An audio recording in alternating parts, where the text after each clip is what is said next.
The Bible says, not by works of righteousness which we have done, but according to His mercy, He saved us by the washing of regeneration and renewing of the Holy Ghost. So ito pong title na pinili ko, no? Does saving faith come from the right knowledge of God? Kasi po, sa ating mga evangelicals, sa ating mga naniniwala that salvation is by grace, and merong laging, sadly, merong dalawang paghahati, no? Because yung isa na camp ay naniniwala that mauna yung faith, at yung faith, pagka ikaw ay gumawa ng tamang pananampalataya based on the right knowledge of God, magkakaroon ka ng saving faith at magkakaroon ka ng born-again experience. So para sa kanila ay hindi nila mapigil ang kanilang sarili na meron silang kailangang gawain. Meron silang kailangang isipin. Kailangan makita nila, makilala nila, maintindihan nila, at magkaroon sila ng sincere na pananampalataya bago sila or para sila ay maborn again. At yan naman ang pinanggalingan ng karamihan. Kahit ako po, yun ang pagkakaintindi ko. At I think, nung bata-bata pa akong Kristiyano, ay gumawa ako ng isang tract na How to be Born Again. Or do you want to be born again? Dahil parang pag pinaandar mo yung logic, pag pinaandar mo yung sarili mong pananaw sa scriptures at yung experience mo, ay parang iniisip mo na kailangan nga meron kang isipin, gawain, o may mangyaring pananampalataya sa iyo. At yun ay pag nangyari, maging sincere ka, you mean it in your heart, then you will be born again.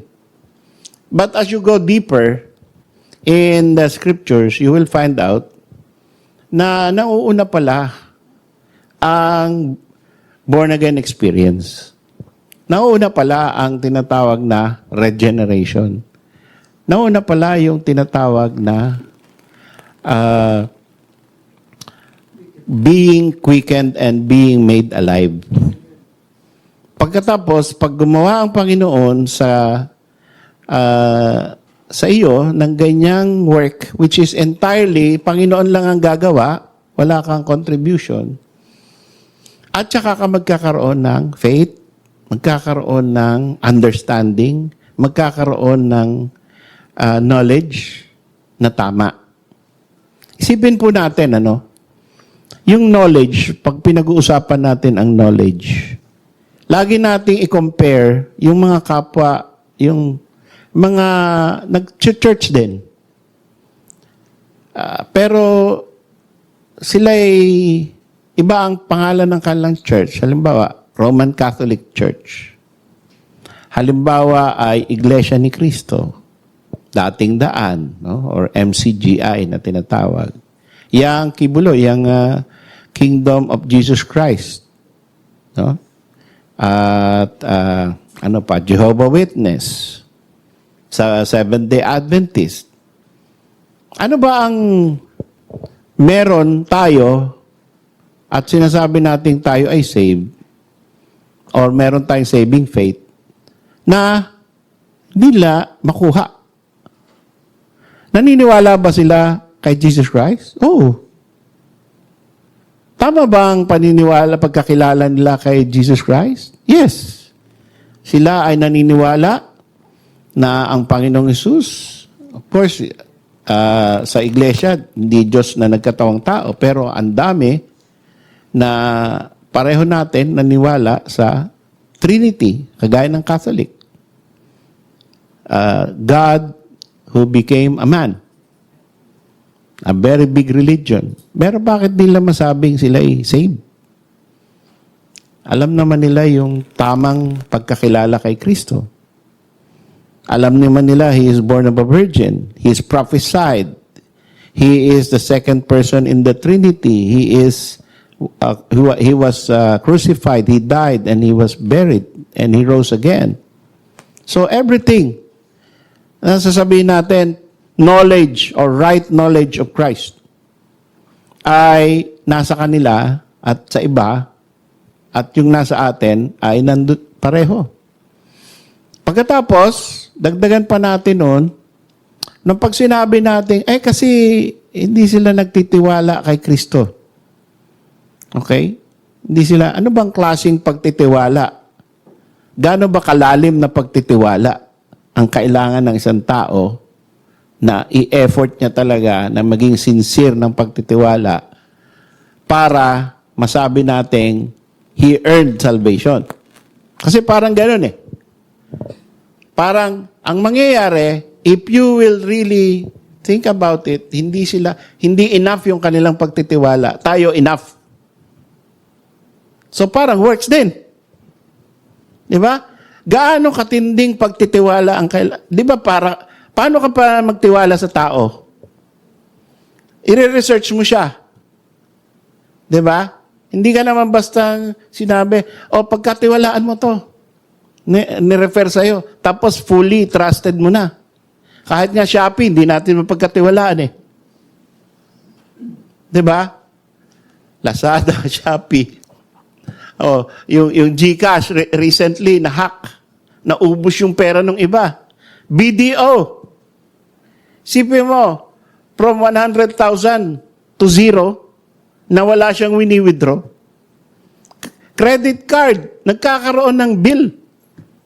Yung sa Saudi, naalala ko, nagkaroon siya ng 100,000 real na traffic violation, wala siyang kotse.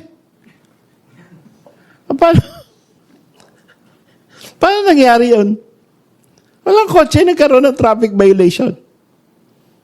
So, yung sistema, yung data, hindi perfect. Di ba? Kaya, paano bang kahirap na kailangan ng i-research mo kay Kristo para tama ang pagkakilala mo sa Kanya, tama ang intindi mo sa Kanya, tapos tama ang pagtitiwala mo sa Kanya dahil maraming Kristo. So, yan pa lang, pag sinabi natin, kailangan mo makilala si Kristo sa tamang paraan. At kailangan magtiwala ka dyan sa tamang Kristo, sa tamang paraan. Yun pa lang, malaking effort na eh. If you come to think of it. Malaking effort na yun. Na mas malamang, you will miss the point. You will miss the truth. Because of yung kakulangan ng isip natin. Kailangan ba maging theologian? Para masave? Dagdagan pa natin. Imagine, Judas was right there. Si Judas ba, masasabi mong walang tiwala? At saka, walang pagkakilala sa tunay na Kristo? Masasabi mo ba yon? Di ba? Nag-fail lang siya sa isa, nagkaroon siya ng interest sa pera. So, hindi mo alam yung motibo niya, pero for someone to leave everything and follow Jesus for 3.5 years, gaano katinding pagtitiwala ang kailangan mo? Judas, may trabaho yan. Pero, kagaya ni Peter and James and John, he was always with Christ for 3.5 years. Ibig sabihin, they left all. He left all. Judas left all and followed Christ wherever he goes. Even in the prayer in Gethsemane. Tapos sasabihin natin, hindi save si Judas. So, ano nangyari kung yung ganong katinding tao na iniwan ng lahat, sumunod kay Kristo, ay masasabi natin kulang pa ang pagtitiwala? Sino sa atin ang iniwan ng trabaho at sumunod-sunod na lang sa church? Para masabi natin, nagtitiwala na kayo talaga sa Panginoon. Wala. Diba? And then the Judaizers, Yan ba kulang ang pagtitiwala? Nagdagdag lang sila na ayaw nilang iwan yung batas ni Moises na circumcision. And may point naman sila. Kasi hindi basta-basta yun. Dahil Panginoon Diyos din nag-utos nun. So na-confuse sila. Ayaw lang iwan. Pero sa pagtitiwala kay Kristo, sa pagkakilala, pag-iwan sa sinagoga, imagine, ang mga Judaizers ay iniwan ang sinagoga at ang temple worship. No? During those early days, kagaya na rin sila ng mga apostles na nagpipreach, salvation is by grace through faith. Dinagdagan lang nila ng circumcision. So, pag tinignan mo lahat yan, it's easy to miss the truth. Because itong mga tao na to, early, di ba? 60 AD. Kasama yung mga apostol, they miss the truth. What about us 2,000 years after? Nung sasabihin natin, mas tama ang pagkakaalam natin kaysa sa kanila. What's the difference? Regeneration, mga kapatid. No? Yan yung sinasabi ng verse na the washing of regeneration. It's an act of God. It's not yours. Masisave ka dahil kumilos ang Panginoon sa'yo. Kaya, God gets all the glory. You cannot say, inaral ko yan eh. No? Pag sinabi mong inaral mo, you are guilty of intellectualism. Kaya ka ligtas kasi intellectual ka. Inaral mo eh. At tama yung pag-aaral mo eh. Nakuha mo eh. Sila din nila nakuha eh. So, yan, tama si Campbell. No? Kilala si Campbell, pangalan. Alexander Campbell ng Church of Christ. Baptist dati yan eh. No?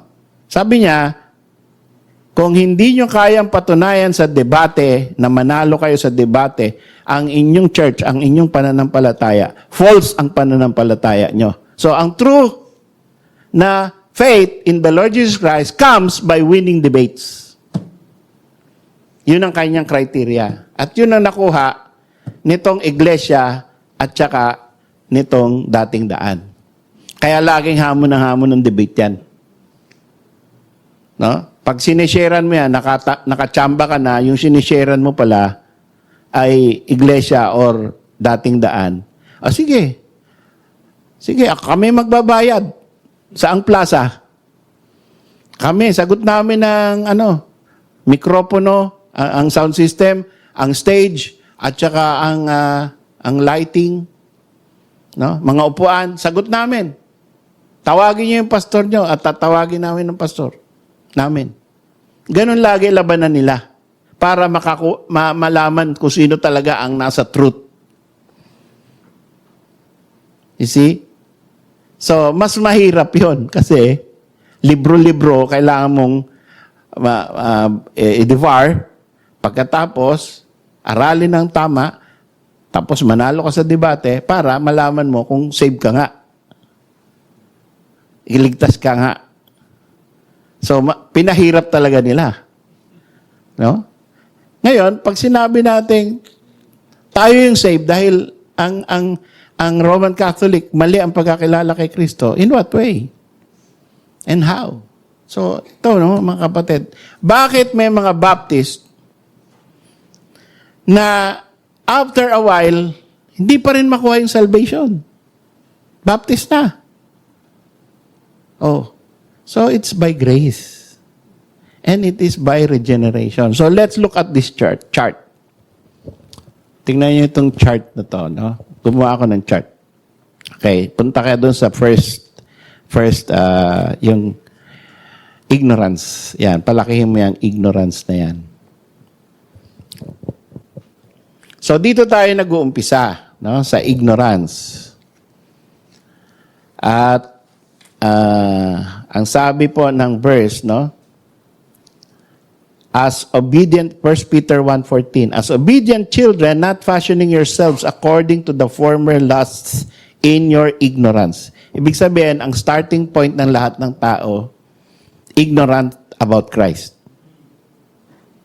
Although meron kang idea tungkol kay Kristo, pero bakit tinatawag kang ignorant? Never heard? No. Narinig mo na. Kaya lang, hindi mo alam yung truth tungkol do sa person of Christ. Kaya, either you reject or you make mistake about His person or His work. So, ignorance. Ano pa sabi? We are in darkness. Okay? Sabi ng 1 Peter 2:9, but ye are a chosen generation, a royal priesthood, a holy nation, a peculiar people,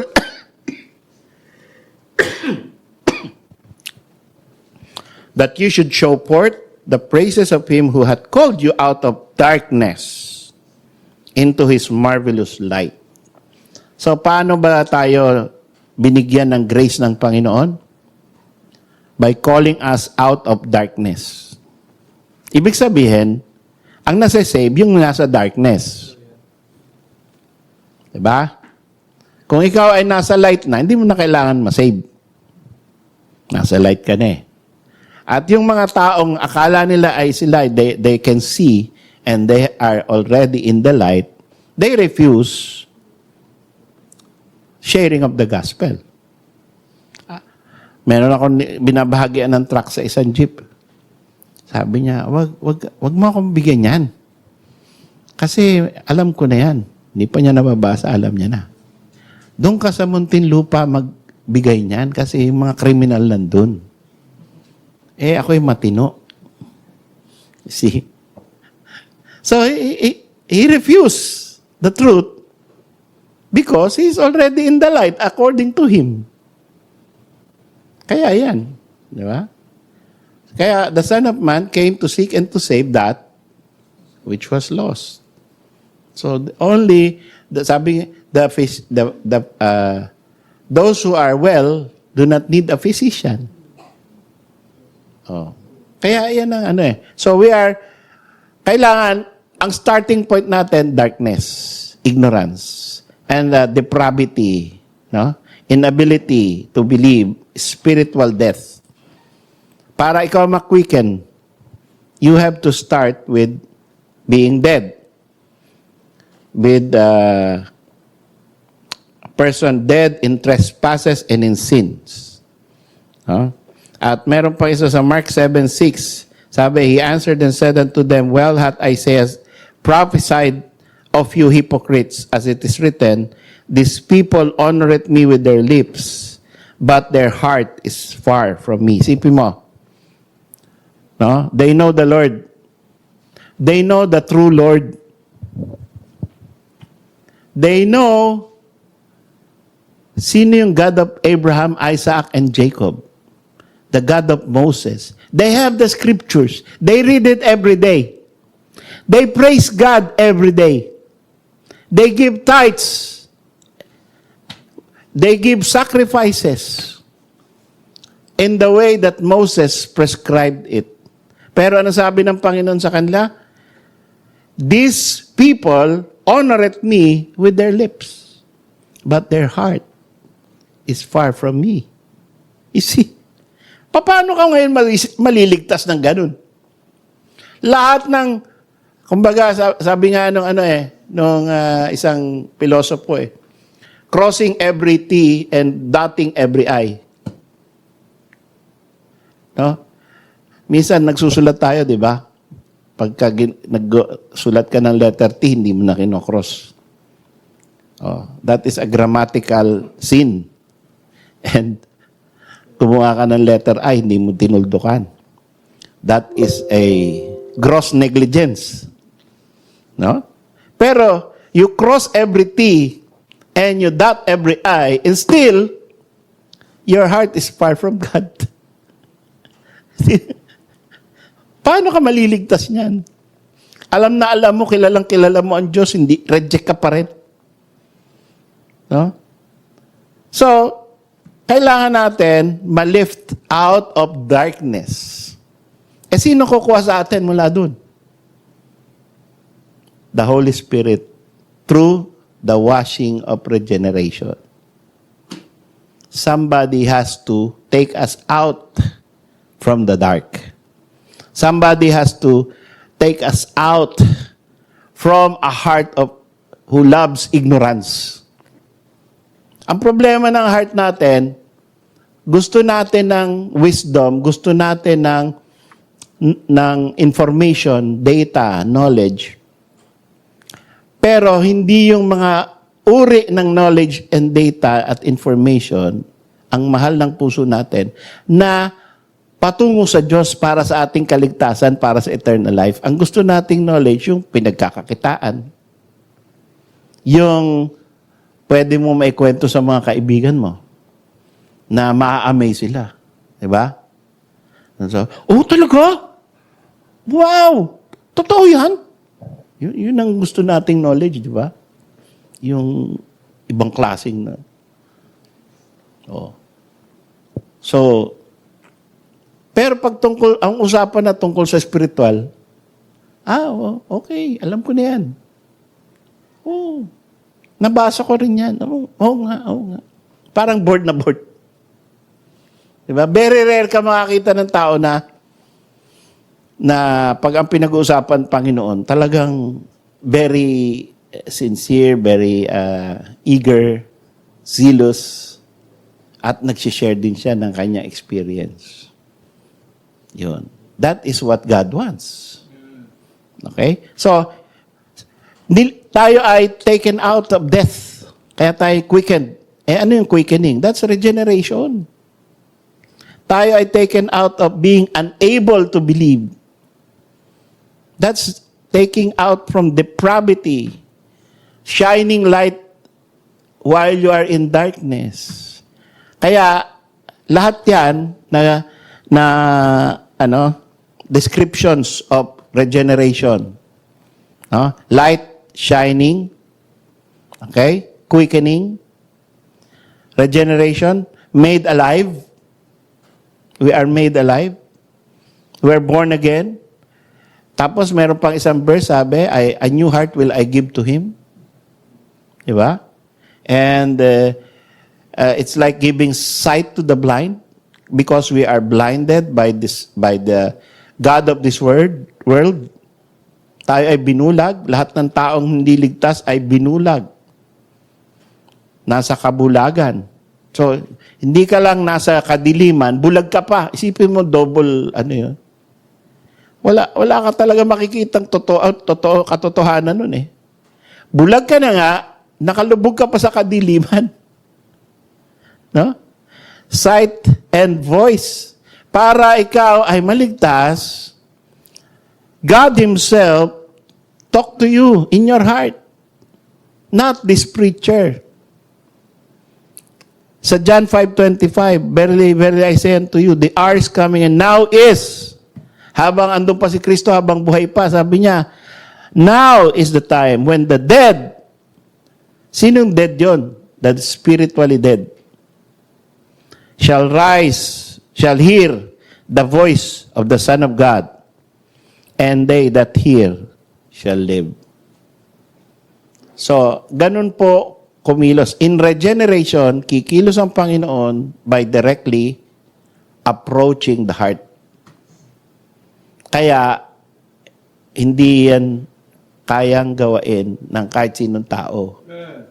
Ng information drive. Ang sharing ng gospel, hindi lang yan information drive. Ang salvation of the lost does not just come from merely an information drive or a visitation program or a saturation. Kailangan gawin natin yan, pero hindi yan ang power to save. Ang power to save, pag kumilos ang Panginoon sa puso ng tao, at yung boses niya mismo ang kumatok doon. Pero hindi siya kumakatok na nag-iintay ng pagbukas. Pagkatok niya, bukas yan. God opens the heart. No? So, anong susunod? Conversion. Kasi, powerful ang voice ng Diyos. Hindi siya nag-iintay. Kaya, sure yan. Pag nag-umpisa ang Panginoon ng kaligtasan sa iyo by regeneration, sure ball yan. Hindi yan nagfe-fail. Jesus never fails. God always wins. Yun ang ating pagkakaintindi sa Diyos. He never goes away a loser. Sad. There will always be, after He works a work in your heart, the work of regeneration, quickening, giving light, lahat ng mga bagay na kailangan mangyari, itatambak niya yan sa puso mo. He ends up successful in saving you. And therefore, after ikaw ay nabuksan na, okay, ano susunod? Ikaw ay mananampalataya kay Kristo. At yon ang magkakaroon na ng justification by faith. Pag sumampalataya ka na, every man who believes in me has everlasting life. So, dun sa initial work, sa regeneration, wala pa yung everlasting life doon. Diba? Regeneration opens the heart. Puts you in the right place, puts your heart, puts your mind to open your understanding that you may understand the scriptures. No matter how little, how ignorant you are, how little education you may have, hindi yan factor. Mga fisherman ang unang niligtas ng Panginoon. No? Hindi factor yung kulang ka sa kaalaman o kulang ka sa edukasyon. Kahit ng bata, pwedeng maligtas pag sinabi na ng Panginoon, ginusto ng Panginoon. So, bubuksan niya yung isip ng isang tao. Pag binuksan niya, makikita niya ngayon kung ano yung tama, kung ano yung paniniwala na enough para masabi na bibigyan ko na yan ng eternal life kasi sumasampalataya na yan sa akin. Wala talagang sasabihin natin na point 1 to 10 checklist. Hindi ganun ang kaligtasan. No? Na kapag naka-check ng 10 ang isang ignorant na tao, okay na. Makikita ng Panginoon, oops, check. Oops. O, iligtas na yan. Hindi ganun. Kaya tayo po naniwala sa sovereign grace. Because it is God who says that man is saved. That man is regenerated. That man is given eternal life. Ngayon, pag tinanong mo ngayon, mamamangha ka na lang. Minsan, hindi mo akalain, ba't alam niya yun? Bakit nakuha niya? Bakit naintindihan niya? Pero, bata pa to eh. Hindi pa to masyadong marunong eh. O kulang na, elementary lang natapos nito eh. Paano niya alam yun? By the power of God. No? Kaya sovereign po yan. Binibigay ng Diyos yung kaalaman doon sa tao para makilala niya si Kristo sa tama. Kaya ito pong title, The Right Knowledge of God. No? Ay naintindihan natin na dapat magkaroon tayo ng right knowledge of God. Pero hindi yung pagkakaintindi natin na secular or academic knowledge of God or Jesus Christ. But supernatural knowledge which comes from the work of God. Okay, so yun na. Ang sagot sa tanong natin, does saving faith come from the right knowledge of God? No, in the sense na kapag iniisip mo yung kailangan ay academic ang pagkakakilala mo or intellectual ang pagkakakilala mo sa Diyos at kay Kristo? Yes, because God makes sure that you know Him in the true way that He has to be known. God makes sure of it in saving us. Nakikilala natin siya by the power of the Holy Spirit. Yan ang ginagawa ng regeneration. Okay? So, punta tayo doon sa susunod. Righteousness, yan, sabi ng Bible, unless your righteousness exceed the righteousness of the scribes and Pharisees, ye shall not enter the kingdom of God. So, pati yung righteousness binibigay sa atin after faith and repentance, after conversion, after ma-regenerate ka na, after makilala mo na si Kristo dahil sa pagpapakilala ng Holy Spirit, after binigyan ka na ng repentance and faith, anong susunod? Bibigyan ka ng perfect righteousness, which comes from the righteousness of Christ. And yan ay ipinapasa sa'yo. Hindi, tawag natin yan, alien righteousness. Ibig sabihin, hindi sa'yo yan, hindi mo na-produce yan. Pinasa lang yan sa'yo. Kay Kristo yan eh. Kinredit sa'yo.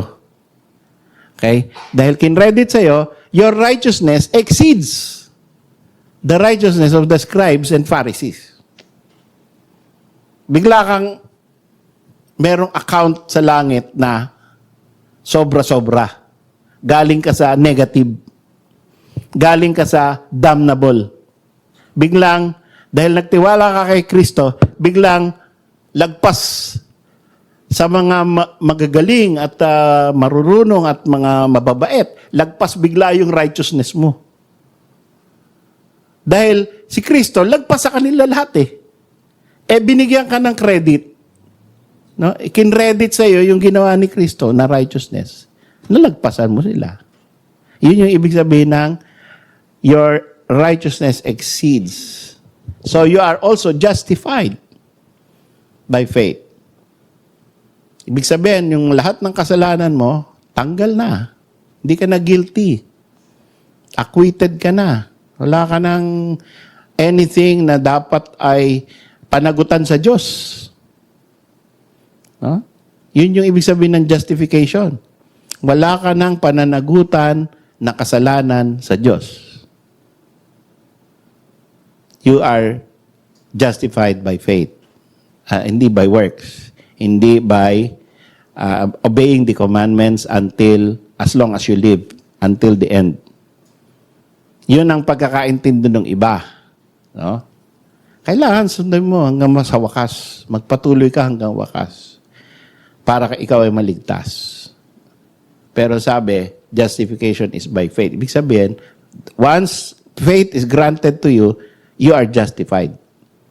Wala ka nang kailangang takot na baka mapahama ka pa later on. Wala na yun. Tanggal na yun. Then, after na ibigay na, declared righteous ka na, save ka na nun. While alive on earth, save ka na. Pagkatapos, kailangan mo na ngayon ma-justified by works. Sabi ni James. No? A man is justified by works because faith without works is dead. After salvation, kailangan makita sa iyo yung effect ng salvation. Kaya ikaw ngayon ay hindi, minsan iniisip mo, magsisikap ka. Pero mas madalas, kita mo yung mga doon sa garden natin, yung bugambilya tsaka yung yung papaya dito. Nagsisikap ba yon para lumago? Tinanim lang inilus yung papaya dyan eh. Kahit minsan hindi na dinidilig. Tutubo lang siya ng tubo. Yung bugambilya. Yung iba may iniingatan, pinagsisikapan nung nagtatanim. Pero yung halaman, nature niya yun eh. Di ba? Nature niya yun na dahil halaman siya, nature niya na lumago. So tayo dapat, kung tunay ka save, ang nature mo dapat lumago. Justified by works. Makikita dapat sa iyo. At sometimes, without effort, makikita sa iyo ang kakaibang kilos, kakaibang sa pananalita, kakaibang ugali, dahil ikaw ay ligtas na. And then, diyan nag-uumpisa yung fruits at saka yung free will. Diyan, may free will ka na. The will to sin and the will to obey, the will to be holy.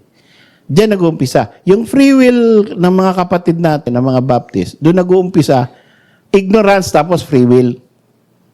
Ito yung ano niya, kanilang theology.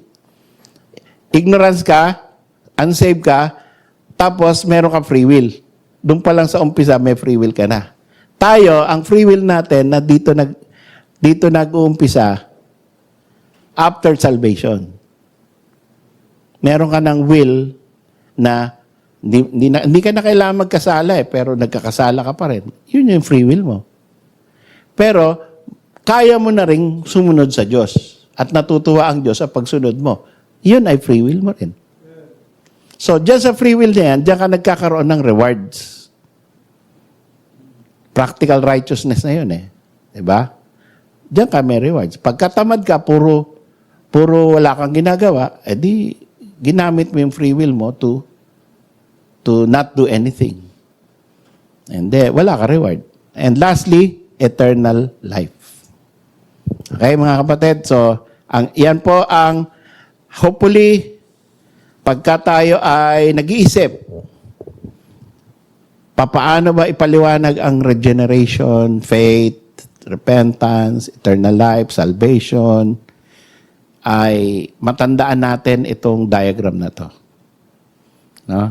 At yung verses na kailangan natin na naka-attach dyan.